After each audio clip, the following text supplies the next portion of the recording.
말씀입니다. 가르침을 받는 자는 말씀을 가르치는 자와 모든 좋은 것을 함께하라. 스스로 속이지 말라. 하나님은 업신여김을 받지 아니하시나니 사람이 무엇으로 심든지 그대로 거두리라. 자기의 육체를 위하여 심는 자는 육체로부터 썩어질 것을 거두고 성령을 위하여 심는 자는 성령으로부터 영생을 거두리라. 우리가 선을 행하되 낙심하지 말지니 포기하지 아니하면 때가 이름에 거두리라. 그러므로 우리는 기회 있는 대로 모든 이에게 착한 일을 하되 더욱 믿음의 가정들에게 할지니라. 아멘. 이는 살아계신 하나님의 말씀입니다. 오늘도 우리에게 말씀하신 하나님께 감사합니다. 우리가 함께 보고 있는 이 갈라디아서 6장 1절부터 10절까지의 말씀은 여러 가지 교훈들을 주는 것 같지만 결국에는 한 가지의 주제로 통합니다. 교회 공동체를 어떻게 세울 것인가, 이것이 그 핵심입니다. 하나님의 복음의 말씀이 바르게 선포되면 성령께서 그 복음을 사용하셔서 죄인들을 율법 아래에서 하나님의 자녀로 구원하십니다. 하나님은 구원받은 자녀들이 모여서 하나의 공동체, 곧 교회를 이루게 하십니다. 다시 말해서 우리가 이신칭의 오직 믿음으로 의롭다함을 받는다, 이 복음 교리를 듣고 그것을 이해하고 믿으면 우리는 반드시 교회 공동체로 모이게 되고 하나됨을 이루게 됩니다. 그러니까 예수님을 믿는 사람이 교회를 하찮게 여기거나 나는 교회와는 상관없다, 나는 예수님만 믿으면 된다, 이렇게 생각하는 것은 매우 잘못된 생각인 겁니다. 구원받은 진정한 믿음은 우리 안에 영원한 생명을 주입해주고 그 생명은 하나님의 다른 자녀들과의 관계와 그 교제를 갈망하게 됩니다. 그리고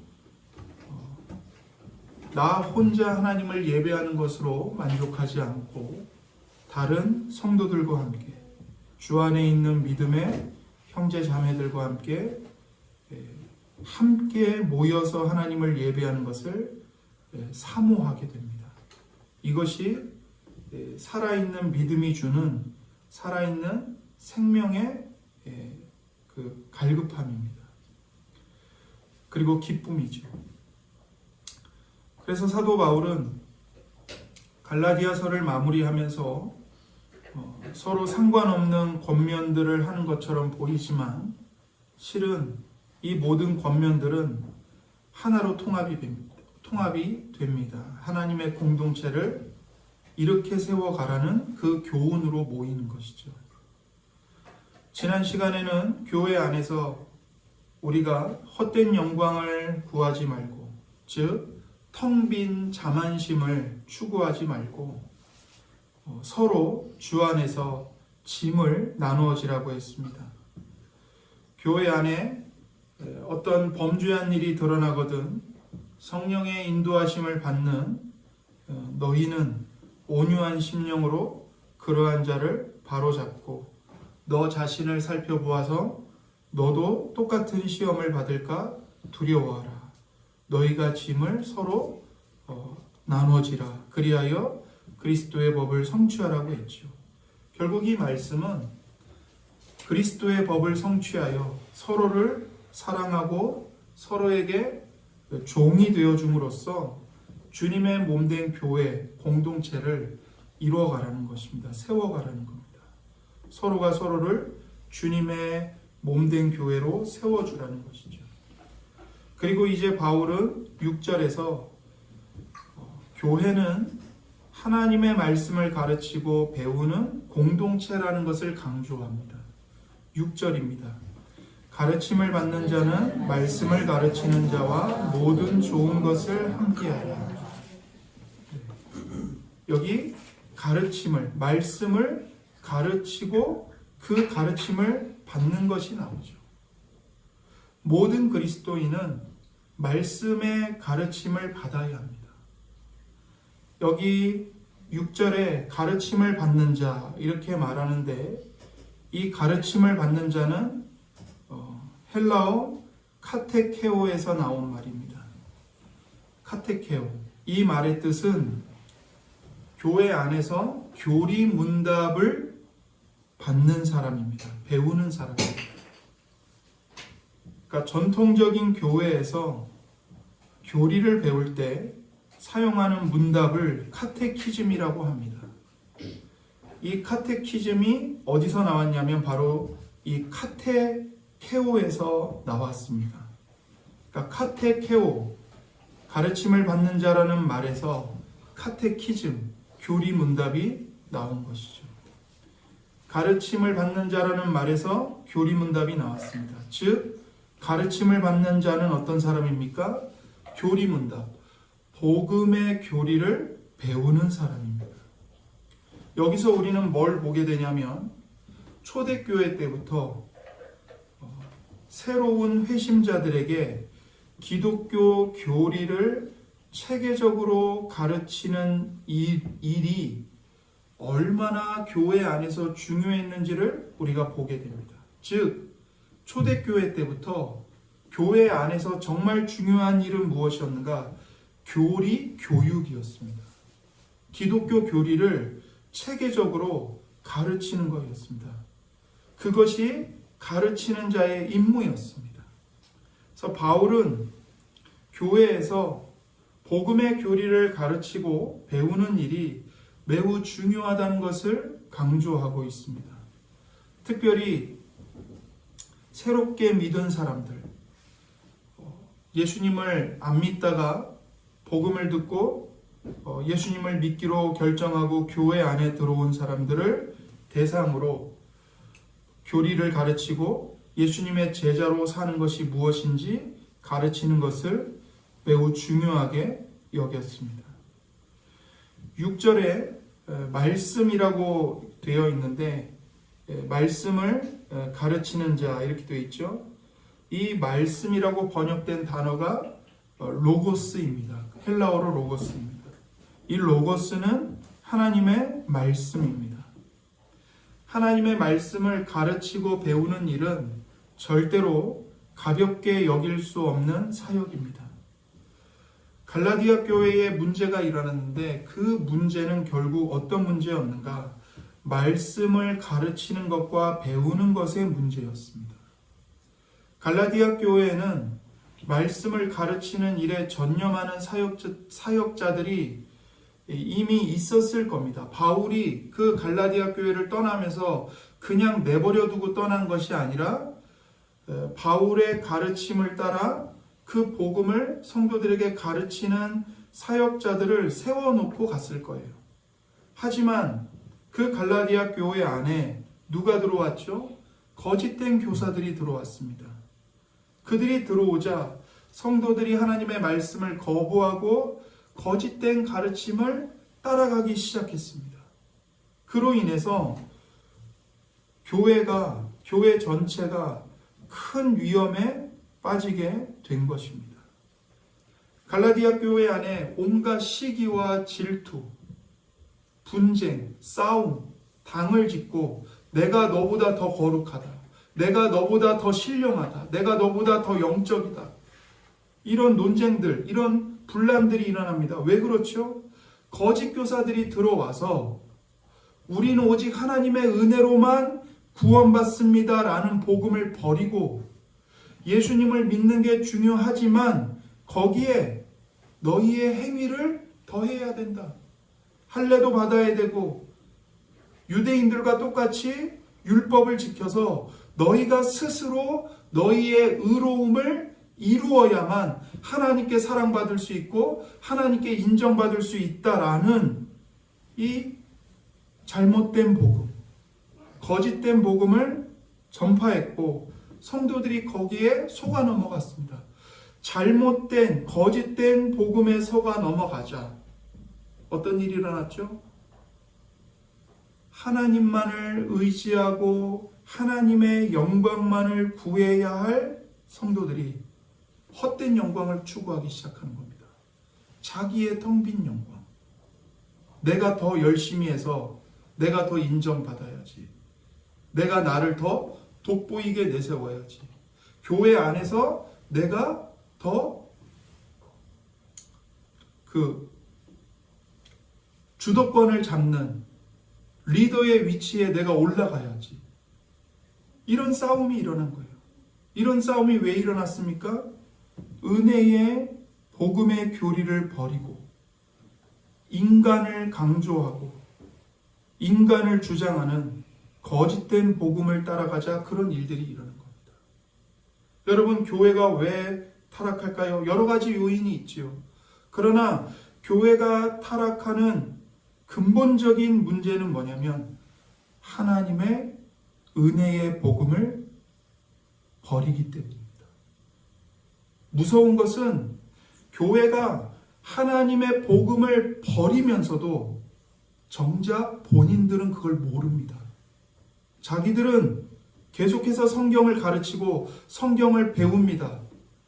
그러나 성경을 잘못 가르치고 잘못 배우기 때문에 성경을 배우면 배울수록 뭐가 더 나타나죠? 십자가를 지신 예수님이 나타나는 게 아니라 자기 의로움만 나타납니다. 성경을 잘못 배우면 자기 주장만 남습니다. 자기 의만 남아요.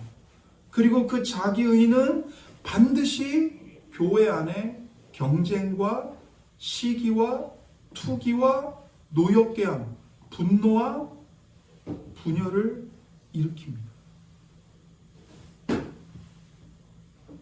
그러니까 교회에 그런 일들이 일어난다면 가장 먼저 근본적으로 우리가 하나님의 말씀을 바르게 가르치고 배우고 있는가, 이것부터 점검해야 합니다.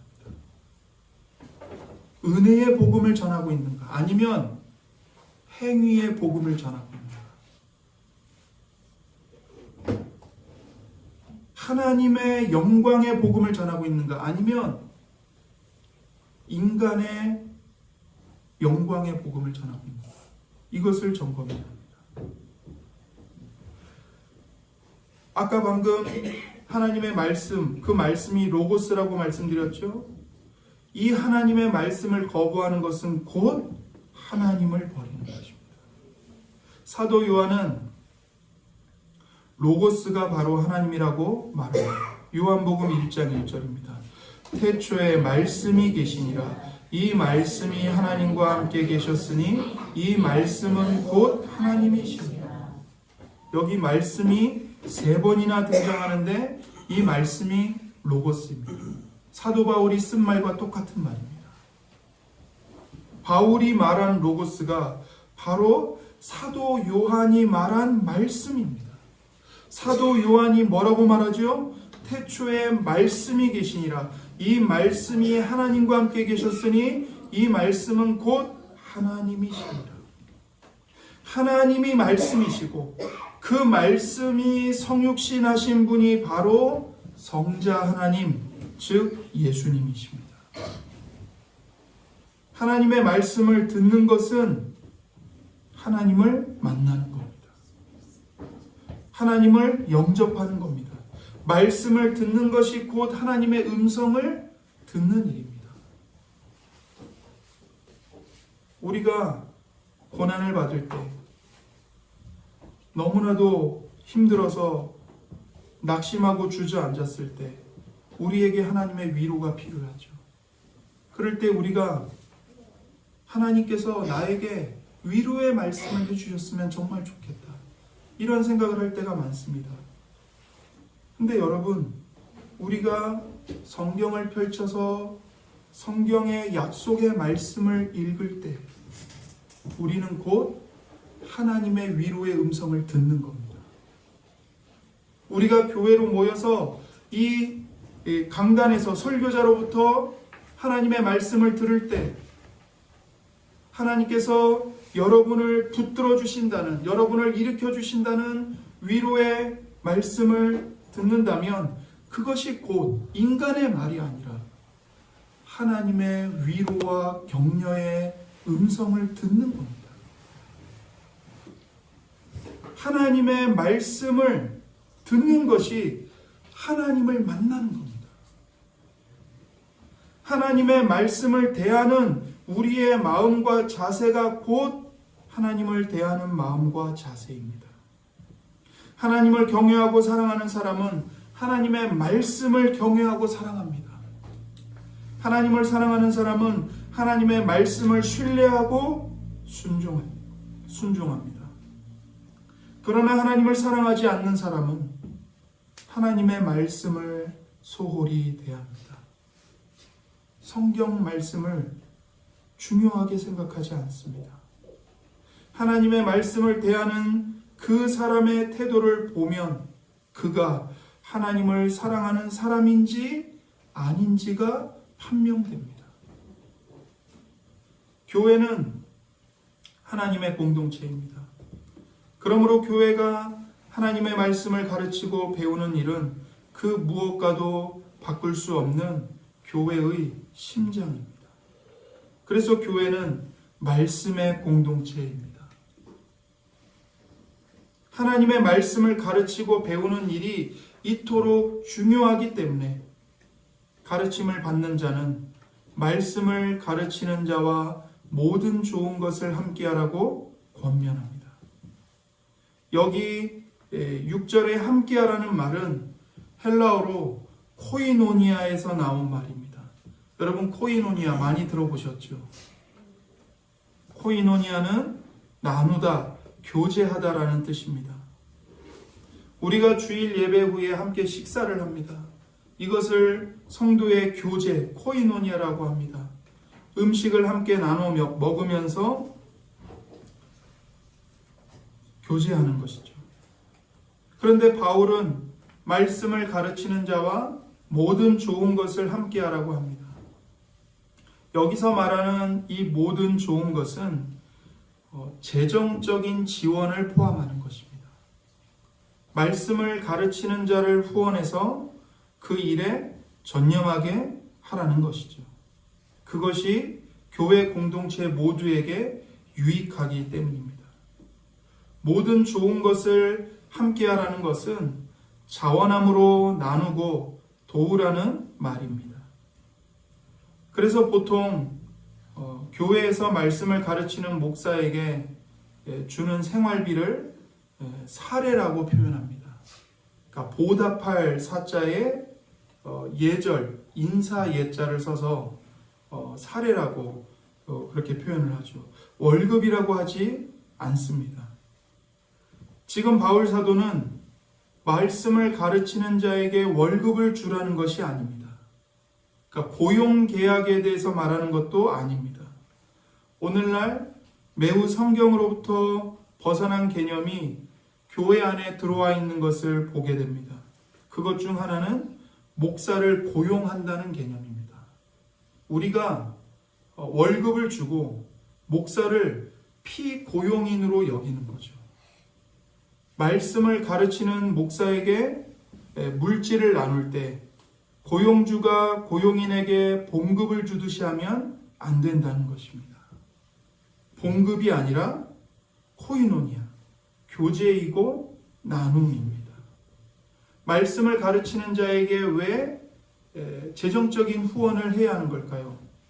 말씀을 가르치는 자가 말씀을 연구하고 하나님께 기도하고 또 그 말씀을 전파하는 일에 전념하기 위해서입니다. 전념하기 위해서. 말씀을 가르치는 자가 생계를 위한 다른 직업을 갖고 그러면서 동시에 성경을 공부하고 말씀을 가르치는 일이 쉬운 일이 아니기 때문에 그렇죠. 그렇게 하면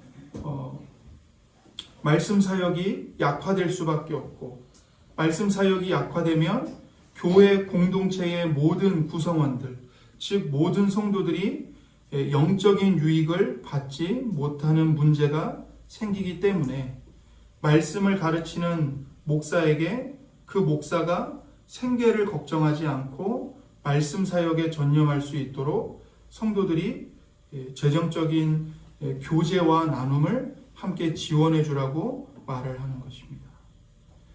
그래서 가르치는 자가 자신이 하나님으로부터 받은 성령의 은사를 배우는 사람들에게 기쁨으로 자원하여 나누어 주듯이 가르침을 받는 사람은 하나님이 허락하신 물질을 그 가르치는 사람과 기쁨으로 나누는 것입니다.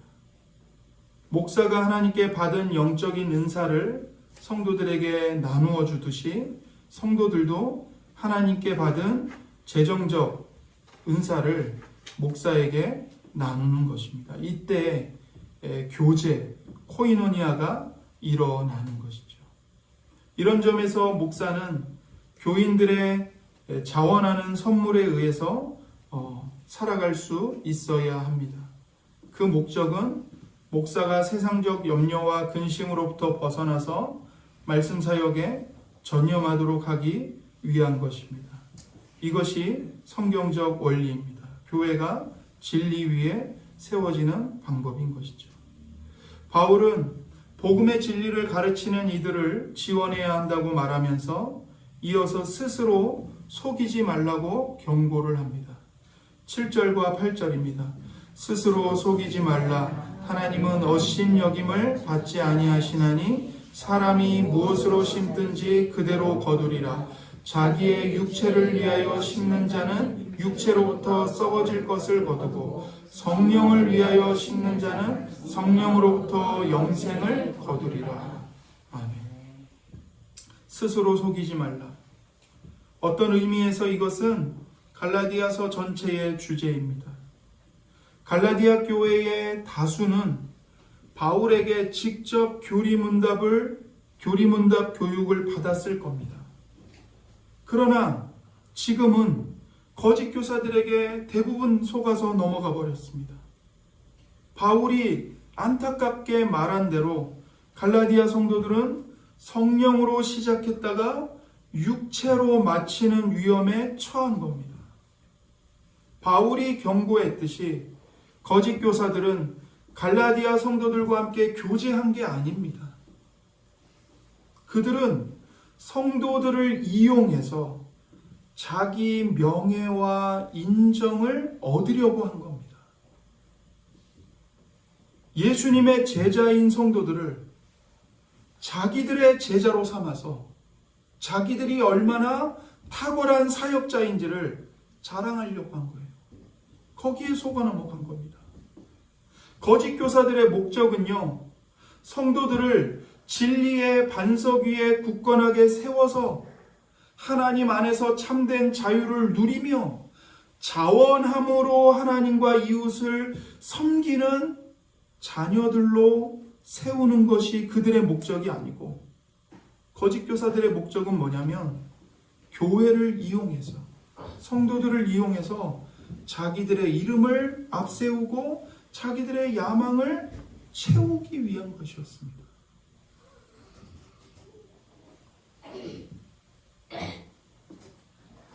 바울은 그러한 거짓 교사들을 물리치고 진리를 고수하라고 말합니다. 그러면서 그런 뜻으로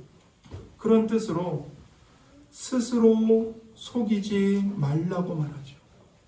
하나님은 업신여김을 받지 아니하신다라고 말합니다.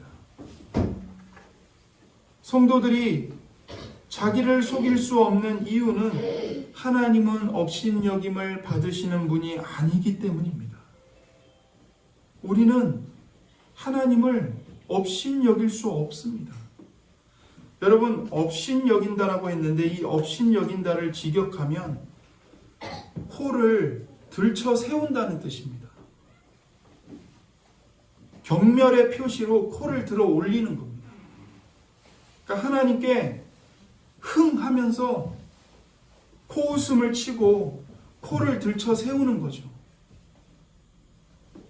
그러나 하나님은 그런 업신여김을 받는 분이 아닙니다. 사람은 무엇을 심든지 심은 대로 거둡니다. 이것은 너무나 자명한 법칙입니다. 콩을 심으면 콩을 거두지 팥을 거둘 수 없습니다. 가시와 엉겅퀴를 심으면 포도송이를 거둘 수는 없는 일입니다. 이런 뜻에서 사람이 무엇으로 심든지 그대로 거두는 것이 분명한 법칙이기 때문에 하나님은 업신여김을 받지 않으신다는 겁니다. 그런데도 사람들은 어리석게도 스스로를 속입니다. 자기를 속여요. 스스로를 속이는 것은 죄를 지은 인생의 불행한 모습입니다. 하나님의 말씀을 심지 않고 듣기 좋은 거짓말을 심으면서 영생의 열매가 맺힐 거라고 스스로를 속이는 겁니다. 그러나 8절에 자기의 육체를 위하여 심는 자는 육체로부터 썩어질 것을 거두고 성령을 위하여 심는 자는 성령으로부터 영생을 거두리라. 분명히 말씀하시죠. 이 세상에는 두 종류의 농부가 있습니다. 두 종류의 씨앗이 있습니다. 두 종류의 땅이 있습니다. 두 종류의 추수가 있습니다. 두 종류의 농부는 영적인 사람과 육적인 사람입니다. 두 종류의 씨앗은 악한 행실과 선한 행실입니다. 두 종류의 땅은 육체와 성령입니다.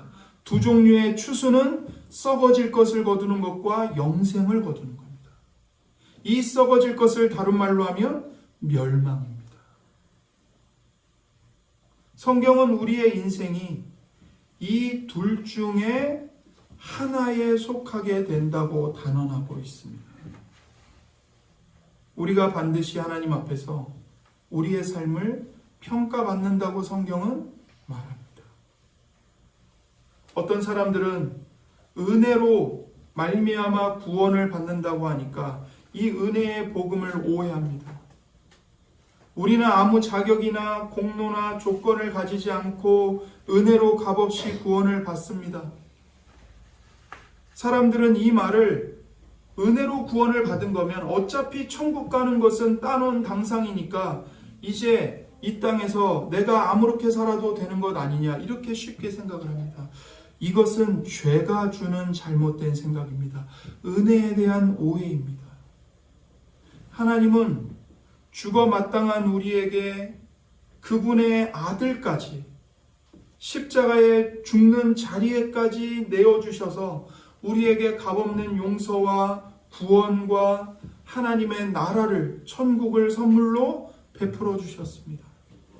하나님의 목적은 하나님의 은혜가 우리의 마음을 완전히 그 중심까지도 변화시켜서 하나님이 값없이 주신 구원을 깨달아 자기 자신이 하나님 앞에서 어떤 존재인지를 깨닫고 이제는 내가 무엇을 위해 살아야 하는지를 깨닫고 하나님을 사랑하고 이웃을 사랑하는 하나님의 거룩한 백성으로 살아가는 것, 이게 하나님의 구원의 목적입니다. 그리고 하나님의 은혜가 우리에게 주어지면 우리의 마음과 삶은 점진적으로 조금씩 하나님을 사랑하고 이웃을 사랑하는 마음과 삶으로 변화시킵니다.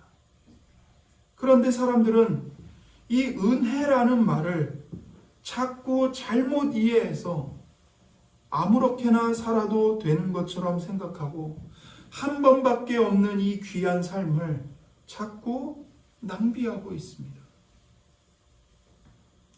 우리는 하나님의 은혜를 의지해서 말씀과 진리를 심고 영생을 거두어야 합니다. 여러분 이 말 많이 들어보셨죠?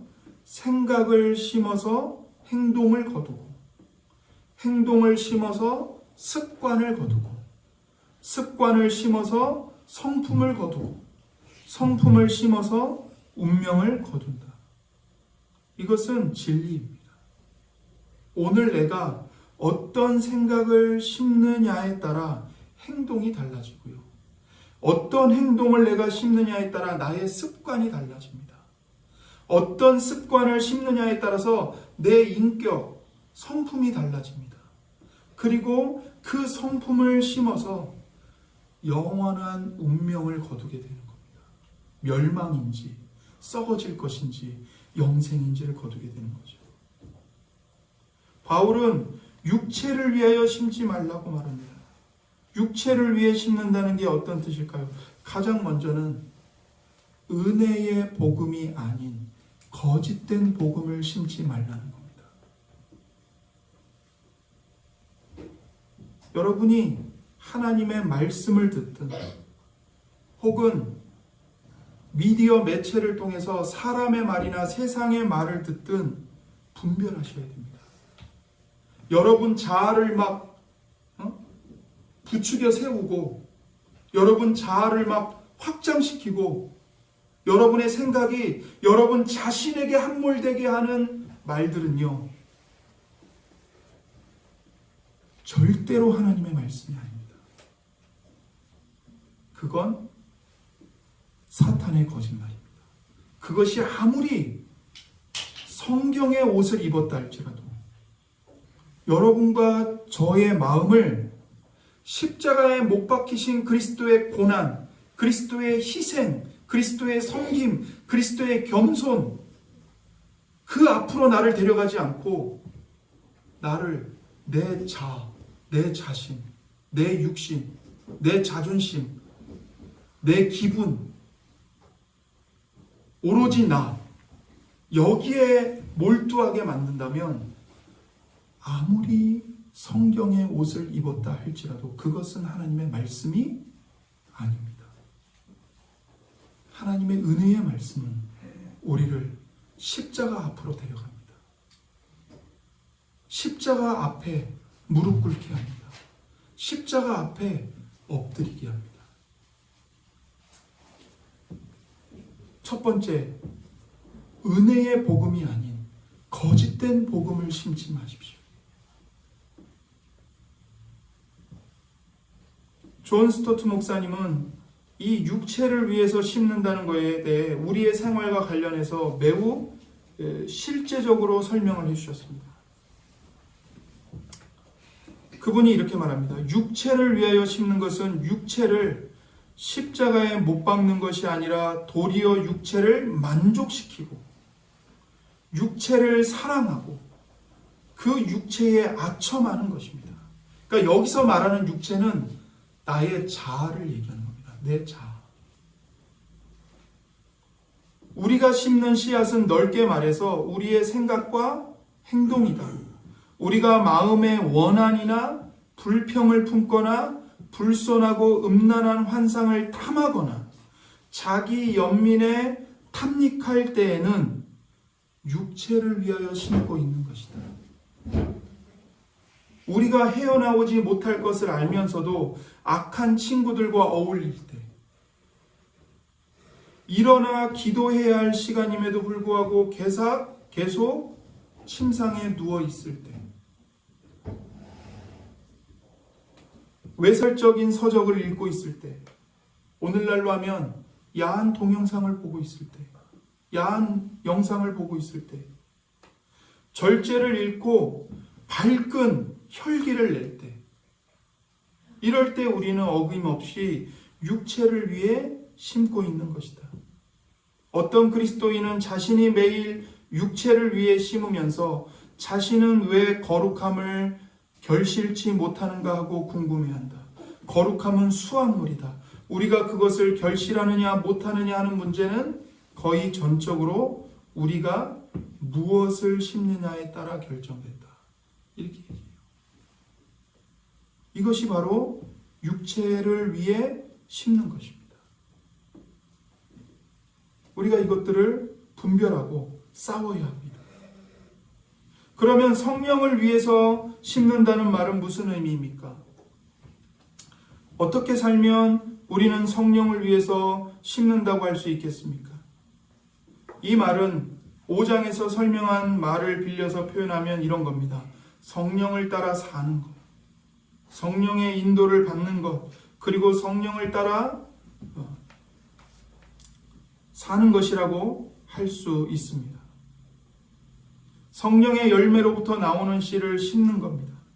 사랑과 희락과 화평, 오래 참음, 자비와 양선, 충성과 온유와 절제를 심는 것이죠.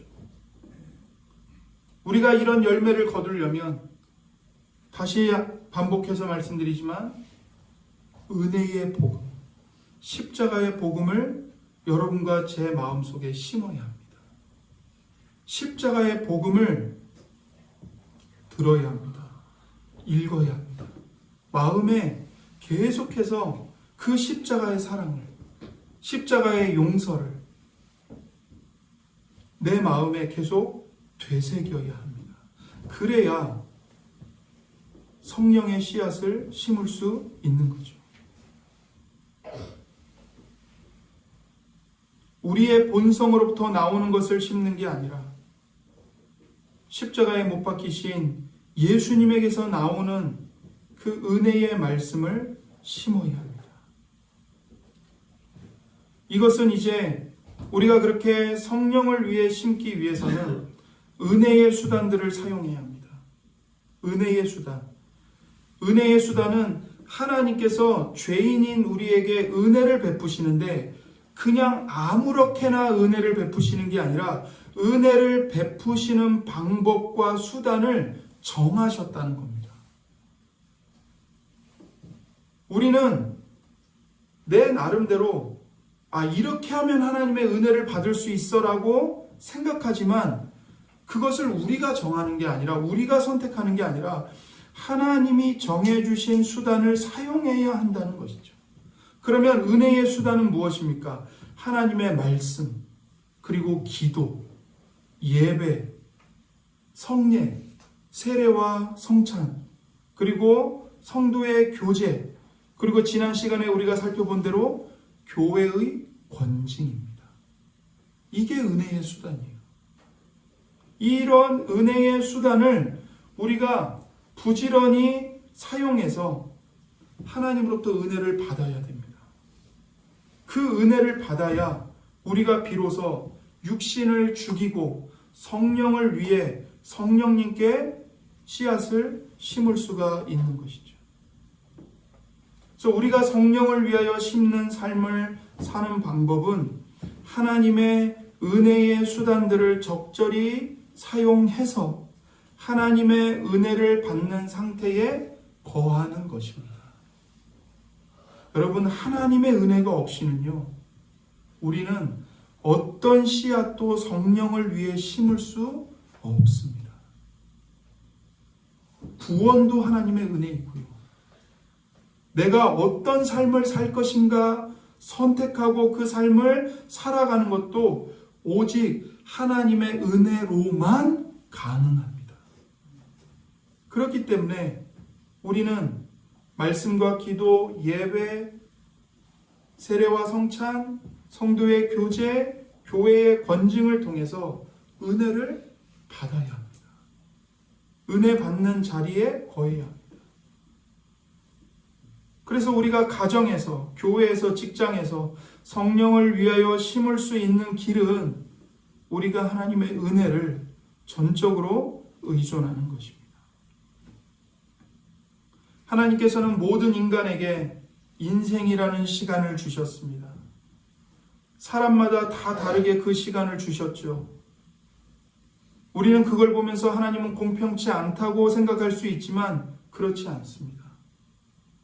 어느 누구에게 1년을 주시고 누구에게는 8, 90년을 주시고 그것은 창조주이신 하나님의 주권에 속한 것입니다. 우리가 판단할 수 있는 게 아닙니다.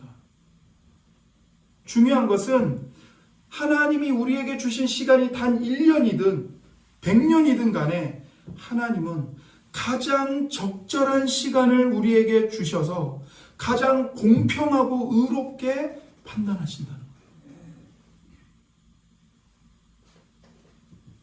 하나님이 공평치 못하다고 생각하는 것은 우리의 기준이 틀린 겁니다. 하나님은 공평하시고 하나님이 정의의 기준이 되십니다. 그래서 성경은 우리에게 말합니다. 인생의 시간은 어떤 시간인가? 씨를 뿌리는 시간이다. 씨를 뿌리는 시간이다. 인생이 어느 날 마쳐지면 우리는 더 이상 씨를 뿌릴 수 없습니다. 그 이후에 우리가 할 수 있는 유일한 일은 무엇이냐면요, 우리가 이 땅에서 살아갈 때 뿌렸던 것들을, 심었던 것들을 거두게 되는 일입니다. 심은 것을 거둘 것입니다. 심은 만큼 거두게 될 것입니다. 우리가 인생을 살았던 중에 알았던 이 말, 심은 대로 거둔다. 이 말은 분명히 우리가 추수하게 될 그 마지막 날에 실감나게 느껴질 것입니다. 사람은 심은 대로 거둡니다. 신앙생활을 하면서 가장 어려운 게 무엇입니까? 그리고 가장 중요한 게 무엇입니까? 그것은 바로 계속하는 것입니다. 계속하는 것. 선을 행하되 한두 번 행하고 마는 것이 아니라 계속해야 합니다. 기도를 시작하고 한두 달 하다가 마는 것이 아니라 계속해야 합니다. 성경을 읽기 시작했으면 1년 읽다가 마는 것이 아니라 평생 계속 읽어야 합니다. 교회를 섬기기 시작했으면 그저 그냥 대충 하다가 끝내는 것이 아니라 계속 섬겨야 합니다. 한두 번 확 일어나서 신앙을 뜨겁게 하는 일은 어렵지 않습니다.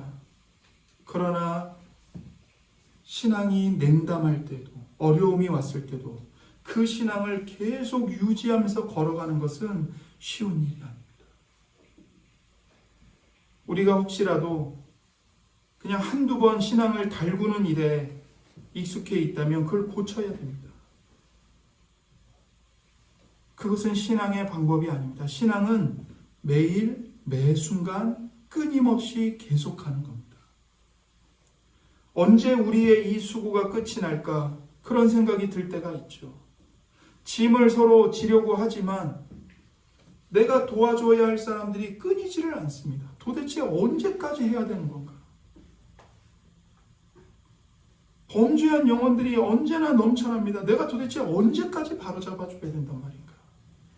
어느 누가 이 많은 필요를 감당할 시간과 힘이 있겠습니까? 이런 일들이 우리를 얼마든지 지치게 만들 수 있습니다. 하나님의 일을 하다가 혹은 선을 행하다가 지치게 되는 일이 우리에게 일어날 때, 아, 내가 뭔가 문제가 있구나, 내가 신앙생활을 잘못하고 있구나, 이렇게 판단하면 안 됩니다, 여러분. 그게 아니고요, 오히려 여러분이 정상이기 때문에 지치는 겁니다. 그리스도인이라고 해서, 선한 일을 한다고 해서 지치지 않는다는 생각은 잘못된 겁니다. 그래서 바울 사도는 뭐라고 말하죠? 9절에 우리가 선을 행하되 낙심하지 말지니 포기하지 아니하면 때가 이름에 거두리라. 낙심하지 말라는 거예요. 이 말은 뭘 전제로 이 말을 하는 거예요? 낙심할 일들이 생긴다는 거예요. 피곤해서 주저앉고 싶은 일들이 있다는 거예요. 만약 그럴 일이 없다면 바울 사도가 낙심하지 말라고 말할 이유가 없었겠죠. 바울 사도 자신도 전도하다가 하나님의 말씀을 전하다가 어마어마하게 고난을 받고 박해를 받고 낙심할 뻔하고 피곤해서 지치기도 했었을 겁니다. 우리도 하나님의 일을 하면서 많이 지칩니다. 그런 경험을 하셨을 거예요. 내가 하나님을 위해 선을 행하는데 사람들의 반대에 부딪힙니다. 사람들이 알아주는 게 아니고 고마워하는 게 아니라 오히려 비난을 퍼붓습니다. 낙심하죠. 선을 행하는데 환경이 도와주질 않습니다. 그러면서 우리 마음에 어떤 생각이 들어요? 아니, 나는 하나님을 사랑해서 이렇게 열심히 하는데 왜 하나님은 나를 안 도와주시는 거야? 왜 이 문제를 해결해 주시지 않는 거야? 왜 이 가시 같은 문제를 계속 남겨둬서 나를 고통스럽게 하시는 거야? 하나님에 대한 원망도 생기죠.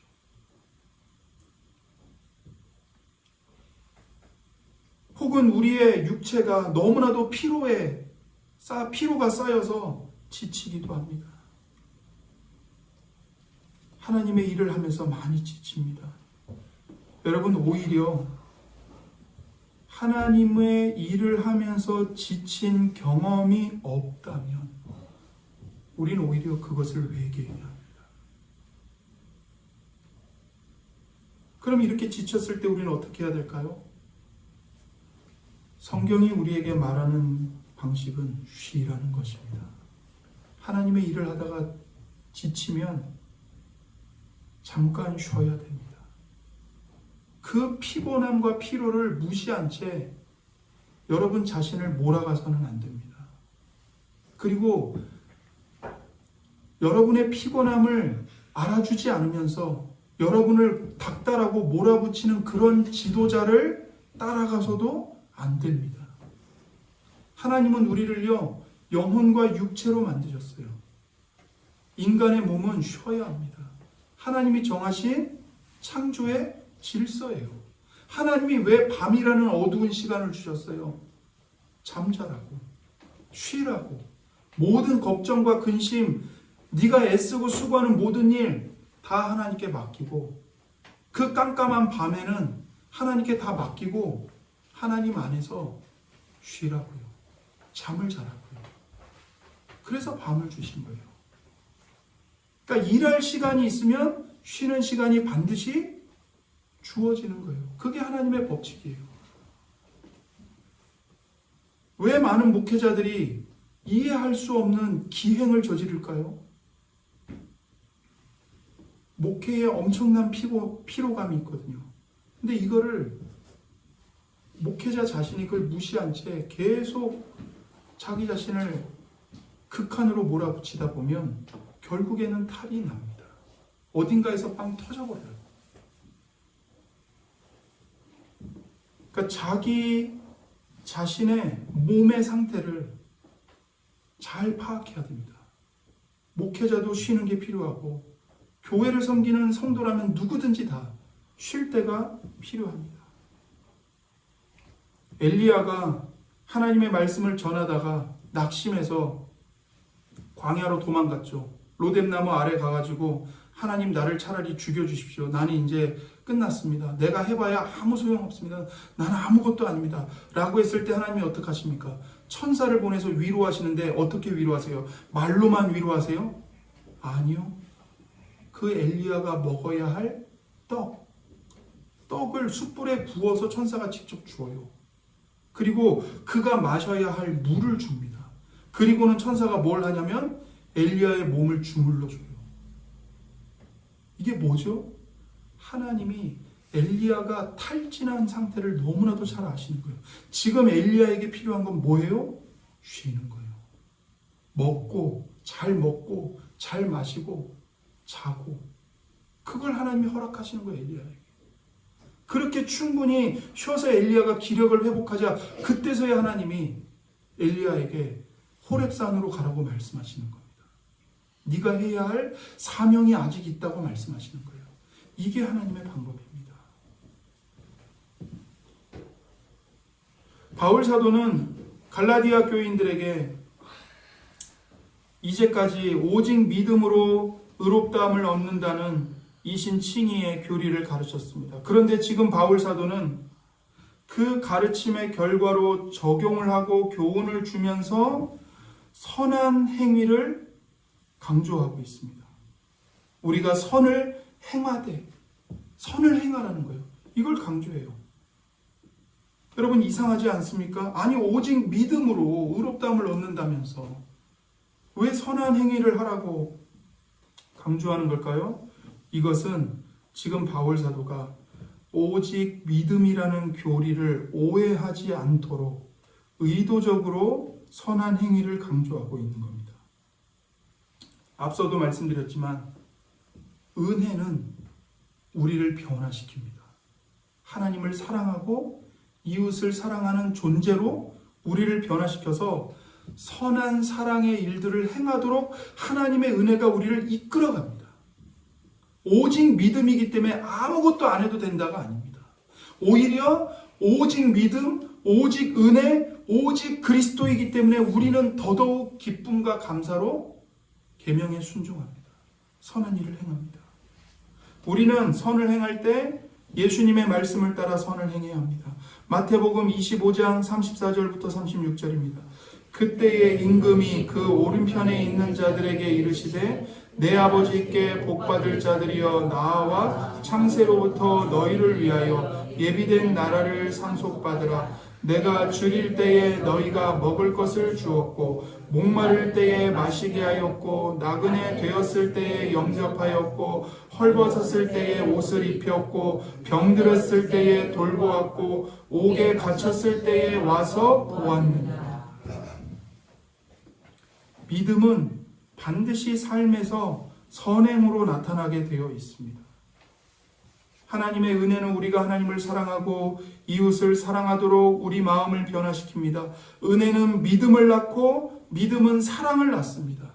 그 사랑은 예수님의 말씀대로 하면 여기 말씀하신 대로 배고픈 사람을 먹이고 목마른 사람을 마시게 하고 나그네를 환대하고 헐벗은 자를 입혀주고 병든 자를 돌보아주고 옥에 갇힌 자에게 온정을 베푸는 것입니다. 이것이 하나님의 자녀들이 행해야 할 선행입니다. 그런데 우리가 이런 선행을 하더라도 결코 자랑할 것은 아무것도 없습니다. 우리의 모든 선행도 사실 우리가 은혜로 받은 선행이기 때문입니다. 바울이 말하죠. 그러나 내가 나된 것은 하나님의 은혜로 된 것이니 내게 주신 그의 은혜가 헛되지 아니하여 내가 모든 사도보다 더 많이 수고하였으나 내가 한 것이 아니요 오직 나와 함께 하신 하나님의 은혜로라. 이것이 우리의 고백입니다. 오직 나와 함께 하신 하나님의 은혜로 우리는 그 선행도 하는 것입니다. 바울 사도는 선을 행하는 일이 지치게 마련이고 낙심하게 만들 수 있다는 사실을 알기 때문에 이제 권면을 우리에게 주고 있습니다. 10절입니다. 그러므로 우리는 기회 있는 대로 모든 이에게 착한 일을 하되 더욱 믿음의 가정들에게 할지니라. 첫 번째는 기회 있는 대로 하라는 겁니다. 이 기회 있는 대로는 우리가 요즘 말하듯이 시간이 나면 짬이 나면 해라 그런 뜻이 아닙니다. 기회가 있을 때 하라는 말은 여기 기회는요 카이로스입니다. 헬라어로 카이로스. 이 카이로스는 하나님의 절대적인 시간을 말합니다. 다시 말해서 기회가 있을 때 카이로스가 있을 때 하라는 말은 하나님께서 언제 우리 인생을 오라고 부르실지 모르기 때문에 우리 인생이 언제 끝날지 아무도 모르기 때문에 기회가 항상 있다고 생각하는 사람들은 어리석은 사람들이라는 뜻입니다. 10불일 시간이 내일도 있을지 우리는 알지 못합니다. 물론 내 인생에 내일이 올 것이라고 믿어 의심치 않고 살지만 그렇게 믿고 침대에 누웠던 많은 사람들에게 그 내일은 없었다는 사실을 우리는 부인할 수 없습니다. 이것이 바울 사도가 말하는 기회 있는 대로입니다. 하나님이 정하신 그 날이 오기 전에 하라는 겁니다. 오늘 해야 한다는 말입니다. 지금 하지 않으면 안 된다는 말입니다. 나중에 형편이 좋아지면 할게요. 그렇게 말해서는 안 됩니다. 왜냐하면 성경은 기회 있는 대로 하나님의 절대적인 시간이 주어졌을 때 지금 해야 하기 때문입니다. 10불일 시간이 얼마 없다는 겁니다. 그리고 두 번째로 모든 이에게 착한 일을 하되 더욱 믿음의 가정들에게 하라고 말합니다. 여기서 우리는 종종 모든 이에게 라는 말을 지나쳐버리기가 쉽습니다. 그래서 교회 안에 교인들끼리만 착한 일을 하라는 것으로 받아들입니다. 그러나 그런 말이 아닙니다. 이 명령은 분명히 이렇게 시작합니다.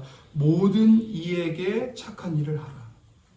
여러분과 제가 만나는 모든 사람들, 믿는 자든 안 믿는 자든, 내 마음에 드는 사람이든 안 드는 사람이든, 나를 기쁘게 하는 사람이든 나를 고통스럽게 하는 사람이든 모든 사람에게 착한 일을 하라고 말합니다. 우리는 하나님의 자녀로서 이웃에게 착한 일을 행해야 합니다. 선행을 해야 합니다. 그러면서 믿음의 가정들에게는 특별하게 더 잘하라고 말하죠. 이 말은 결국 무슨 뜻입니까? 교회 공동체를 사랑으로 세워가라는 겁니다. 이 교회 안에서 만나는 성도들, 그들을 은혜의 복음으로, 사랑의 섬김으로 붙들어주고 세워주는 거죠. 여러분, 우리가 흔히 그런 말 하잖아요. 집안 식구에게는 소홀하게 여기면서 밖에 나가서 잘하는 경우들을 보지 않습니까? 그렇게 하지 말라는 겁니다. 먼저 집안 식구들에게, 가족들에게 잘하라는 거죠. 여기서 말하는 집안 식구들은 교회 형제 자매들을 뜻하는 겁니다. 교우들. 이것은 교회의 이기심을 드러내는 말씀이 아닙니다. 오히려 그 정반대입니다. 성도들이 교회 안에 있는 믿음의 식구들, 믿음의 가정들에게 사랑으로 잘할 때 오히려 그 교회 공동체를 통해서 하나님의 사랑이 세상 속에 증거됩니다. 증거가 돼요. 세상이 우리를 주목해서 보고 있는데 그 세상 앞에서 교회의 교회됨을 증거하는 일은요, 우리가 주 안에서 서로 사랑하는 겁니다. 어려운 일이 있으면 도와주고, 그게 재정의 문제든 관계의 문제든 죄의 문제든. 그러니까 교회는요, 이혼 당할 위기에 있는 가정을 나 몰라라 해서는 안 돼요. 강단에서 이혼하지 마십시오 라고 가르치기만 하고, 이혼할 위기에 처한 실제적인 가정의 문제들에 대해서는 나 몰라라 하는 것은 그렇게 하면 안 됩니다. 이혼하지 말라고 가르치면 그 이혼할 위기에 닥친 그 문제를 어떻게 교회가 함께 해결할 것이며 짊어질 것인지를 고민해야 합니다. 도움의 손길을 내밀어서 이혼 위기에 빠진 성도의 부부, 그들의 가정을 교회가 돌아봐야 되는 거예요. 짐을 함께 나눠줘야 되는 겁니다.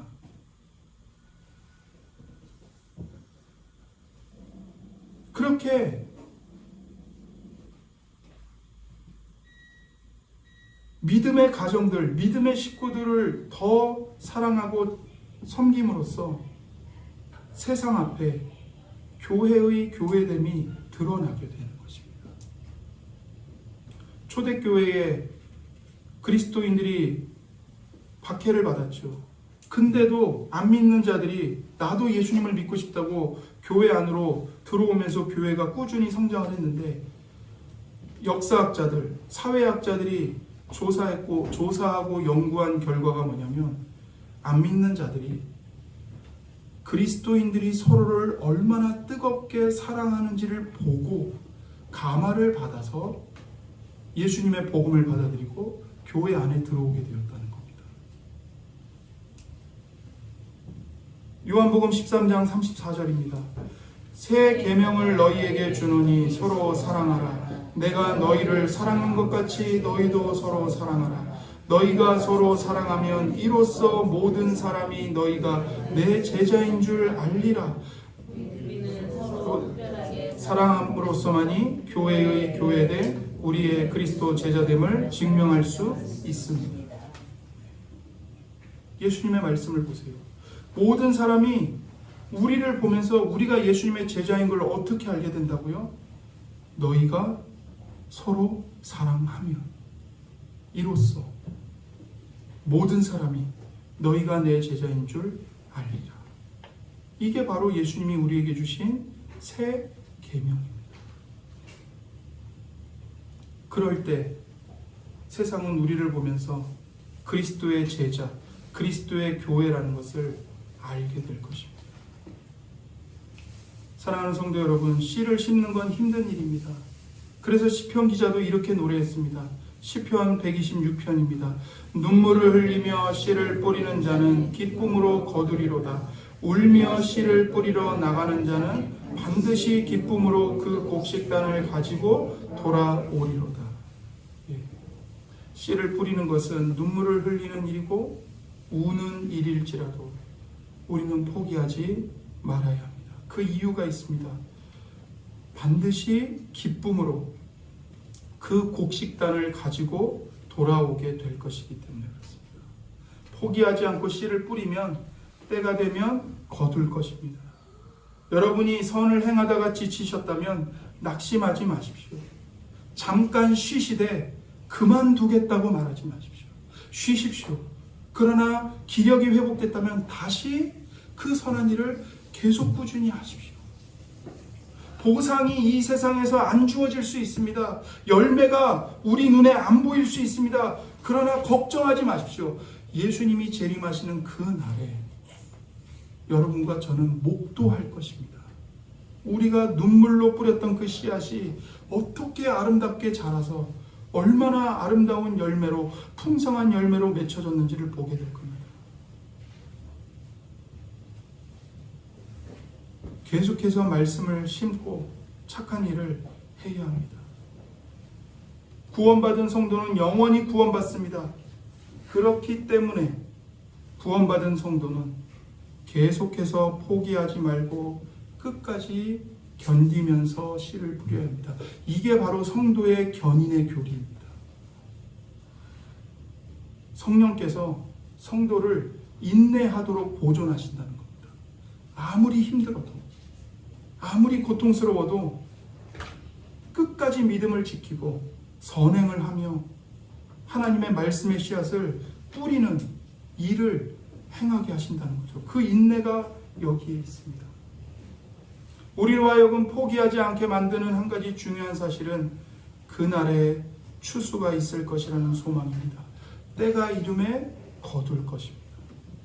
때가 이름에 거둘 것입니다. 여기서 말하는 때는 기회와 똑같은 단어 카이로스입니다. 즉 하나님의 결정적인 그 때를 의미합니다. 그때가 언제입니까? 예수님이 다시 오시는 그날입니다. 그날이 추수의 날이요 보상의 날입니다. 요한계시록 22장 17절입니다. 보라 내가 속히 오리니 내가 줄 상이 내게 있어 각 사람에게 그가 행한 대로 갚아주리라. 보라 내가 속히 올 것이다. 나에게 상이 있다. 내가 줄 상이 있다. 각 사람에게 행한 대로 내가 갚아주고 칭찬해주고 보상해줄 것이다. 그날까지 우리는 계속해서 뿌려야 합니다. 현대 선교의 아버지 윌리엄 캐리 선교사님이 계시는데 그분이 인도에 가서 7년 동안 한 사람의 영혼도 추수하지 못한 채 계속해서 씨를 뿌렸습니다. 많은 낙심의 순간들이 있었습니다. 그러나 그 사람은 하나님을 믿고 끝까지 복음의 씨앗을 뿌렸습니다. 포기하지 않았어요. 인도에서 7년이 되던 해 1800년에 7년이 지나서야 처음으로 거듭난 영혼에게 세례를 베풀었고 그것은 큰 추수의 시작이 되었습니다. 또 한 가지 예가 있습니다. 루크 쇼트라는 성도가 있는데 이 성도는 17세기 후반 18세기에 걸쳐서 106세를 살았던 사람입니다. 그러니까 엄청 장수를 한 거죠. 근데 이 사람은 비기독교인이었어요. 예수님을 안 믿은 채 살았어요. 그러다가 그의 나이 103세가 되던 해에 회심을 하고 3년을 그리스도인으로 살다가 죽었습니다. 근데 그가 103세에 회심을 했는데 무엇 때문에 회심을 했는지 아세요? 그가 20살에 들었던 존 플라벨이라는 목사님의 그 복음 설교를 들은 적이 있었거든요. 근데 그 설교가 생각이 나고 그래서 이 사람이 103세에 회심을 한 겁니다. 그가 회심한 것은 무려 85년 전에 들은 설교를 기억함으로써였습니다. 그러므로 우리가 즉각적인 결과에 의해서 사역을 잘했다 못했다 평가하는 것은 얼마나 어리석은 일입니까? 우리는 모릅니다. 그러나 하나님은 반드시 열매를 거두십니다. 야고보서 5장 7절 8절입니다. 그러므로 형제들아 주께서 강림하시기까지 길이 참으라. 보라, 농부가 땅에서 나는 귀한 열매를 바라고 길이 참아 이른 비와 늦은 비를 기다리나니 너희도 길이 참고 마음을 굳건하게 하라. 주의 강림이 가까우니라. 아멘. 농부가 귀한 열매를 바라면서 길이 참듯이 우리도 참아야 됩니다. 여러분, 무엇보다도 여러분과 저를 끝까지 참아주시면서 말씀의 씨앗을 뿌리시는, 은혜와 구원의 씨앗을 뿌리시는 하나님을 바라보십시오. 여러분, 성경을 보세요. 하나님보다 더 오래 참은 농부가 어디 있습니까? 없습니다. 아담이 타락한 이후로 지금까지 어마어마한 시간과 역사가 흘러갔습니다. 그 시간 속에서 하나님이 아브라함을 택하시고 이스라엘을 택하셨는데 이스라엘은 끝까지 하나님을 거부합니다. 하나님이 어떻게 하시죠? 포기하지 않으십니다. 선지자를 보내시고 말씀의 씨앗을 뿌리시고 구원의 약속을 주시고 때가 참에 하나님이 자기 아들을 보내사 자기 아들로 모든 택한 자들의 죄를 대신하여 죽게 하시고 부활하게 하심으로써 구원을 이루십니다. 그것으로 끝이 아닙니다. 계속 복음의 씨앗을 세상 곳곳에 뿌리셔서 택한 자들에게 찾아가시고 그들을 불러내십니다. 여러분과 저의 인생을 보십시오. 하나님이 얼마나 오래 참아주셨습니까? 제가 하나님이었으면 이 이상윤이라는 인간은 젠장의 지옥불에 떨어졌습니다. 저도 저를 참아줄 수가 없습니다. 저도 제 자신이 혐오스럽습니다. 그런데 하나님은 오늘도 참으십니다. 그러면서 계속 복음의 씨앗을 뿌리십니다. 은혜를 부으십니다. 물을 주십니다. 영원한 생명이 자라도록 열매 맺도록 하십니다. 하나님이 여러분 인생 속에 그 놀라운 인내와 오래 참음과 그 선행을 행하고 계십니다. 하나님을 바라보십시오.